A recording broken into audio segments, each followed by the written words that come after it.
তো আজকে আমাদের মধ্যে উপস্থিত আছেন আমাদের কিমস প্যারামেডিক ইনস্টিটিউটের faculty incharge doctor Amit Kumar Mondal sir. তো অনেক সৌভাগ্য যে আমরা তাকে আজকে পেয়েছি। উনি এমনি খুব ব্যস্ত মানুষ, সময় দিতে পারেন না, আজকে তার মধ্যে ইনি উপস্থিত হয়েছেন। স্যার নমস্কার। সরি স্যার, একটু ইন্টারাপ্ট করলাম, যদি আজকে একটু আমাদেরকে একটু সময় দেন। স্যার আপনি এখানে দীর্ঘদিন ধরে এখানে শিক্ষকতার কাজ করছেন, তো ছাত্রছাত্রীর সম্পর্কে আপনার রিভিউ কি এবং তারা পড়াশোনা কেমন করে? ছাত্রছাত্রীদের রিভিউ অত্যন্ত সুন্দর। আমাদের এখানে যে সমস্ত ছাত্রছাত্রীরা আসে তাদেরকে আমরা লাস্ট বেঞ্চ থেকে ফার্স্ট বেঞ্চ সমস্ত ক্ষেত্রে আমরা প্রত্যেকটা ছাত্রকে আলাদা আলাদাভাবে ইন্ডিভিজুয়াল গুরুত্ব দিয়ে আমরা তাদেরকে পড়াই এবং তাদেরকে দেখাই। এবং যে সমস্ত সাই যারা আছে, একটু লাজুক স্টুডেন্টস আছে বা ভীতু যারা থাকে, তারাও যাতে আমাদের টেকনিক্যাল ডিপার্টমেন্টগুলোতে তারা সাকসেস হয়, সেজন্য প্রত্যেককে আমরা ইন্ডিভিজুয়াল কেয়ার করি এবং ভীষণভাবে সাকসেস তারা। Thank you sir. স্যার এখানকার প্র্যাকটিক্যাল এবং থিওরি ক্লাস সম্পর্কে যদি আমাদের একটু আলোকপাত করেন। একদম, আমাদের থিওরি ক্লাসেস আমরা সপ্তাহে 6 দিন আমাদের এখানে ক্লাসেস হয় এবং সেই সাথে আমরা প্র্যাকটিক্যাল ক্লাসেস করি। আমাদের বিভিন্ন ফ্যাকাল্টিরা রয়েছে, প্রত্যেকেই বিভিন্ন হসপিটালের সাথে, এবং তারা প্রত্যেকেই ডক্টর এবং বিভিন্ন কোয়ালিফাইড টেকনিশিয়ান তারা। আর প্র্যাকটিক্যাল ক্লাস আমরা প্র্যাকটিক্যালগুলো এখানে করাই। ক্লাসের মধ্যে যেগুলো ক্লাসে করানো সম্ভব, বাদ বাকি সমস্ত প্র্যাকটিক্যাল আমরা হসপিটালে পাঠাই।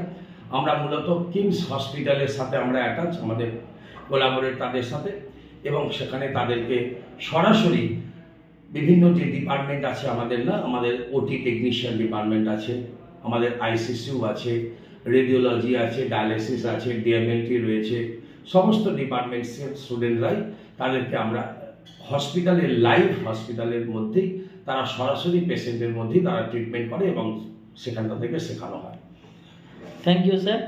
স্যার আমার পরের কোয়েশ্চেন আছে, আমরা জানি যে সায়েন্স ব্যাকগ্রাউন্ড যারা তারাই প্যারামেডিক্স করতে পারে, কিন্তু এখানে আসার পর আমরা দেখলাম এখানে সায়েন্স এবং আর্টস দুই ব্যাকগ্রাউন্ড যে কোনো স্ট্রিমের ছেলেমেয়েরাই একসঙ্গে প্যারামেডিক্সের শিক্ষা লাভ করছে, গ্রহণ করছে।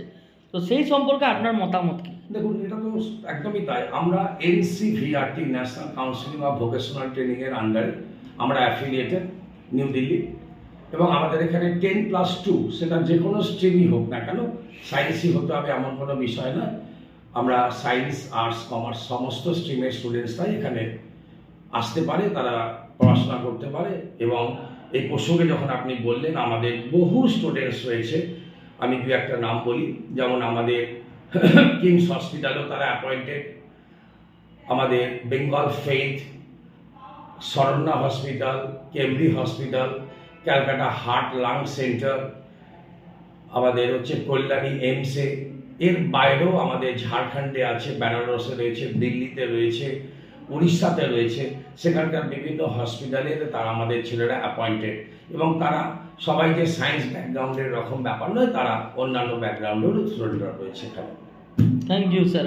আপনার কাছ থেকে এটা আমাদের আরও পরিষ্কার হলো যে শুধু মানে সায়েন্স ব্যাকগ্রাউন্ড হলে করা যায় বা আর্টস ব্যাকগ্রাউন্ড হলে করা যায় না, এই ধারণাটা সম্পূর্ণ ভুল। তো স্যার আমার এই আরও একটা কোয়েশ্চেন আছে যে আমরা তো এখানে আপনারা দেখছি ডিপ্লোমা কোর্সগুলো করাচ্ছেন, তো আমাদের প্যারামেডিক্স নিয়ে আপনাদের ভবিষ্যৎ পরিকল্পনা কি আছে? খুব ভালো বলেছেন। আমাদের প্যারামেডিক্সের ডিপ্লোমা করলেও আমাদের খুব তাড়াতাড়ি আমরা যেটা করতে চলেছি সেটা হচ্ছে ডিগ্রি কোর্স, এর উপরই ডিগ্রি কোর্স, এবং অলরেডি আমরা MBBS শুরু করেছি। সেই সাথে আমরা যেটা করতে চলেছি সেটা হচ্ছে নার্সিংয়ের আন্ডারে GNM, BSc এবং ডিগ্রি কোর্স, এটাও আমরা করতে চলেছি। এবং তারও সেন্টার আমাদের বর্ধমানেরই একটু এগিয়ে, আপনার গাংপুর পেরিয়ে শক্তিগড়ের কাছে আমাদের ইনস্টিটিউটটা হতে চলেছে খুব শীঘ্রই। ধন্যবাদ স্যার। আর স্যার আপনার কাছে শেষ কোয়েশ্চেন, এই ব্রাঞ্চের আর কোনো এক্সট্রা কোনো ব্রাঞ্চ আছে কি এই ব্রাঞ্চ ছাড়া? একদম তাই। আমরা আমাদের এখানকার যে প্রেশারটা, সেই প্রেশারটাকে একটু কমানোর জন্য আমরা নবাবহাটে নতুন একটা ব্রাঞ্চ করেছি। সেখানেও আমাদের স্টাডি সেন্টার রয়েছে এবং অ্যাডমিশন সেন্টার রয়েছে।